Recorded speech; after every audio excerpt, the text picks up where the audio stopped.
my journey also started when I was very young. Some monk came to visit us, and my grandmother wanted me to go and ask him, will he make me a disciple, a student? So I went to him and I said, I want to learn yoga. So he smiled and he said, what kind of yoga? So you want to sit like me? 12 years?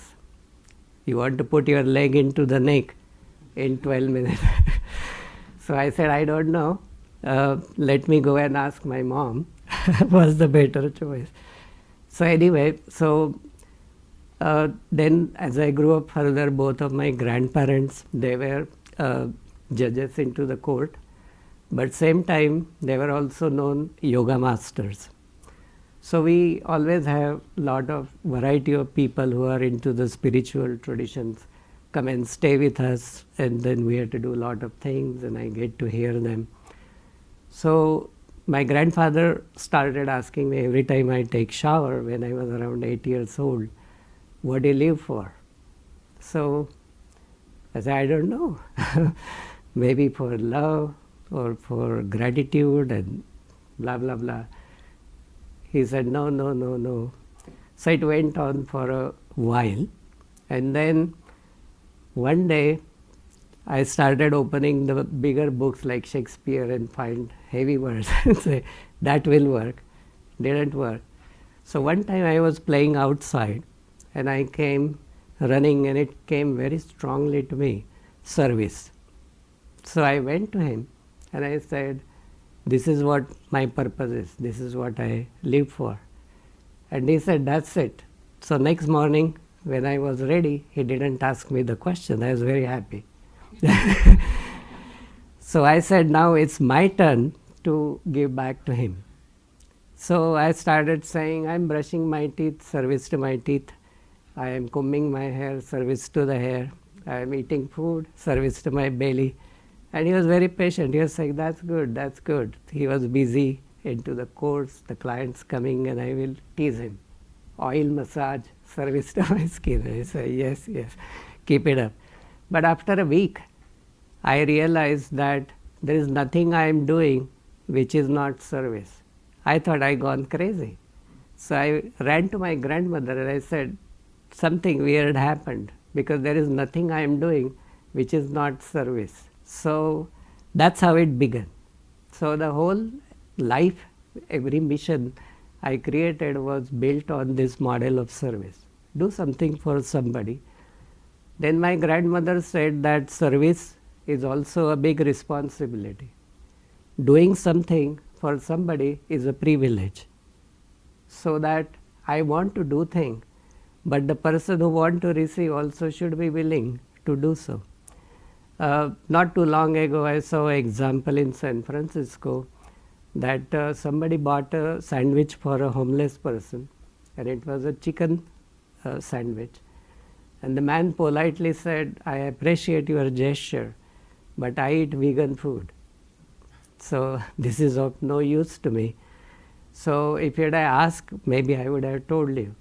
So the missions like what we heard about the produce and delivering. So kindness is everywhere, but it also has to customize into a way where we reach for the needs of the people with our purpose. So when I started doing things more after becoming physician, going through the medical school, I learned a lot of things from these stories which I hear from these various masters in my life. So one story was that there was a man and he got older and he invited his young child to him and said, what you will need when I am not there? And the child said, it's very easy. I need a house, I need a car, I need a job, I need a good bank balance. And he drew a big circle over his list and he said, what about if you don't have the happiness and the health? What is the use of all this, even if I give you? So that made a big impact. So I decided that my life is going to go into the purposeful living, but also helping people to help them to be happy. You ask anybody, including yourself, what is the mission? People want to be happy, but they seem to do things which makes them unhappy. Now, how to solve the puzzle, right? So it's really, and how will we make impact? So the listening is the big thing. So most people always ask, what should I do? What should I do? But even when we tell them as physicians what to do, they go back and do what they want to do, right? Right. So how to change? So the change also comes from you. So you follow what you preach, right? So you go for a walk. So then you can authorize to say, I go for a walk. There are many stories that somebody who is addicted to sweet will not be able to authoritatively ask you to cut down sweets, right? So things like that. So there was very interesting story I found that many years ago the humans were acting very erratic, and then the head god, whosoever was the creator, was upset, and they had a meeting. Obviously when we have problem we host a meeting, right? And then in the meeting they said, what can we do? Human only value things when they don't have them. Human only value things when they lose what they have. But when they have it in their possession, their value is zero. Right? So making aware of this criteria, so they said, okay, let's take away the divinity from humans. But the head god said, where will we keep it? Because if you put it under the ocean, they will dive and take it. You put it under the ground, they will drill, mine and take it. You put it on the mountain, topest mountain, they will climb and take it. But they say there is one place the humans never look, that's within their heart.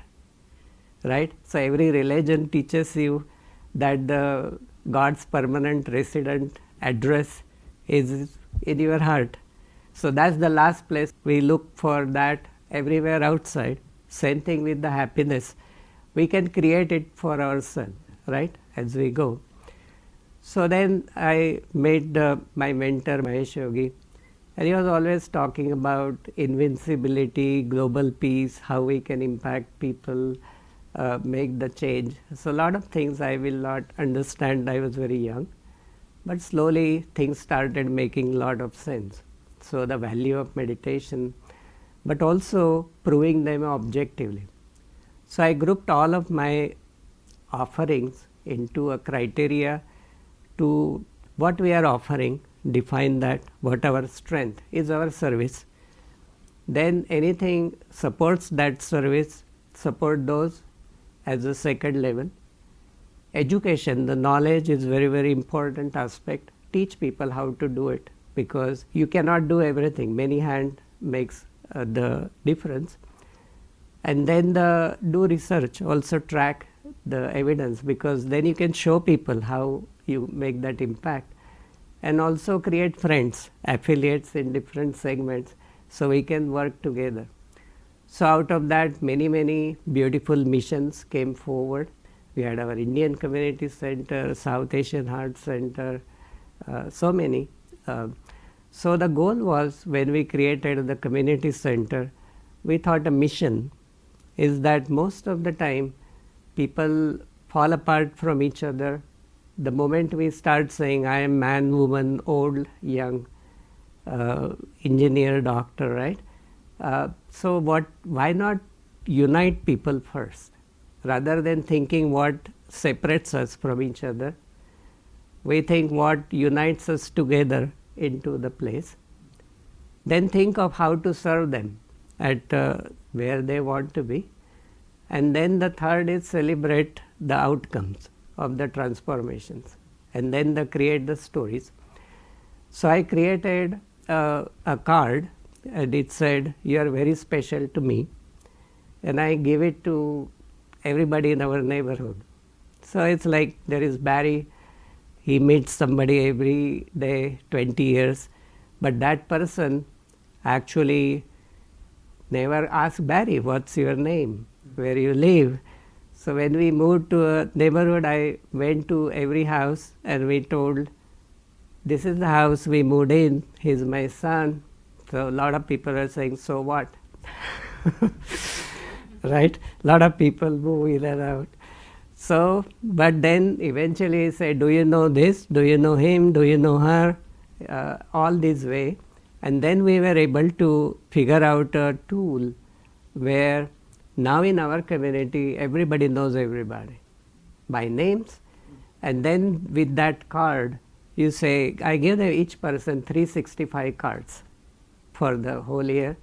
And I said, will you do this, that you call one person who made an impact in your life and transform you at some level, right? So that made a big difference. We had many, many heartwarming stories. So then how to put the health and happiness, the equation together. So the goal becomes is that you create simple tools. So I made simple habits, like 7 habits. So the biggest thing to be healthy is that the sign of health is that you wake up in the morning, you have to use the restroom, and then the biggest part, the happiness go through the stomach, right? So the success, always when we feel happy, when we have a good meal and we are very satisfied. So that's how the Ayurveda teaches all these tools for thousands of years. But now we have new ideas like gut biome and variety of things. One of our mentor, Dr. Keith Wallace, he was the founding president of Maharishi University, did a research that the transcendental meditation actually helps us to reduce the biological aging. So if you do meditation 20 minutes twice a day, you actually notice a transformation where your biological age is around 14 to 16 years younger than the traditional way. So that was published into Scientific American. That transformed a lot of thinking into the how these benefits, these are not just traditional ideas, or yoga is not just something which you do for stretching purpose, but it also something which is meaningful because the human body is built for movement. Human mind is built for stillness and the happiness. Now the exactly dissociation comes because it happens opposite. All the bodies are sitting in front of the screen 8-9 hours and their mind is spinning 1000 miles per hour. Obviously is going to create some problem. So the mind is always hopping, right? So the how we will have the mind where our body is in the process. Now we live in Silicon Valley, so we always say that everybody, the traditional breathing normal is around 16 to 22 breaths per minute, and then in Silicon Valley is 32 per minute. I am exaggerating. And then when you practice mind-body techniques, it comes under 8 per minute. That's when you find the physiological benefits.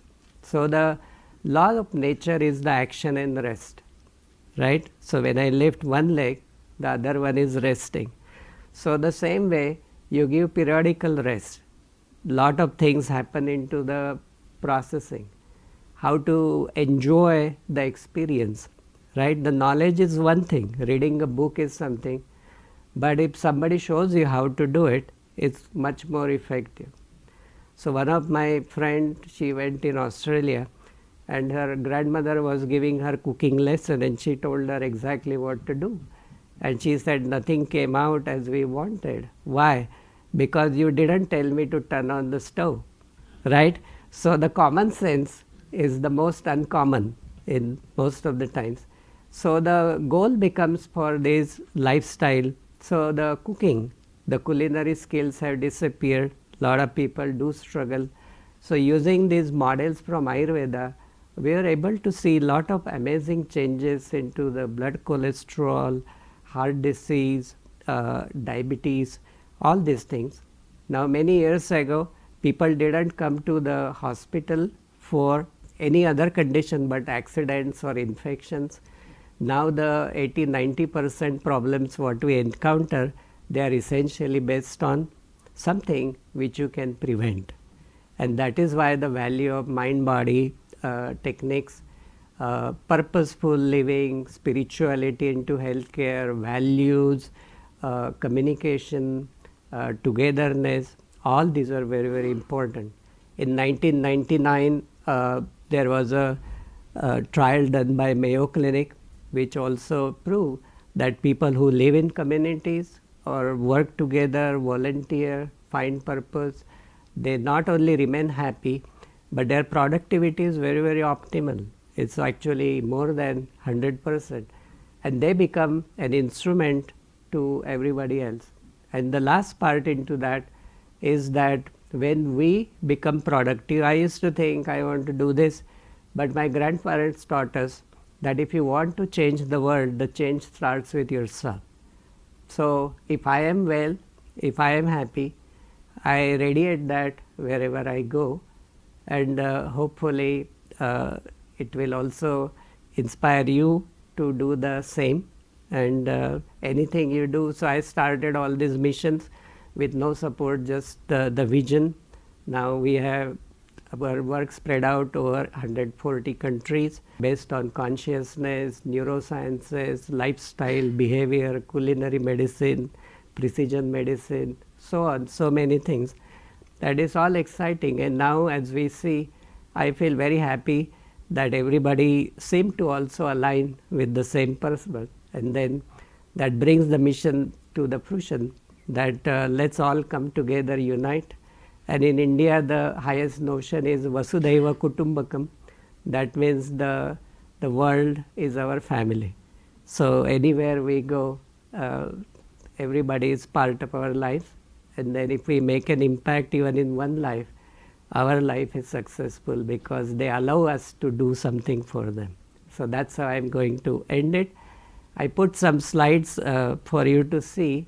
So that's for the book of life, like where we look at the advice.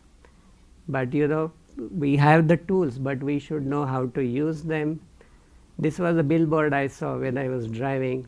Not so long ago, there lived an active, healthy boy. One day he was gifted a mobile phone. That's the end, right? And this is the fourth monkey from Silicon Valley. He is the sum of the first three. Sees nobody, hear nobody, and speak to nobody. And then that's the mission, right? To find the happiness. That's from the Swami Yogananda. So that's from my teacher, how the importance of mind, how the meditation procedures can impact brain differently. So everything is not the same. And we have done a lot of studies and research. This from the Mayo Clinic on impacts of different meditation methods. These are a lot of studies, but I want to share the ones. So this is somebody drew in the class that how you create the happiness. So you find it within. And that's the beauty of the getting early in the morning. So even if you forget what I said, one thing you can do is you wake up early in the morning, your life fully transforms. And that's the last message from the type good, like good, and share good. Okay, thank you so much.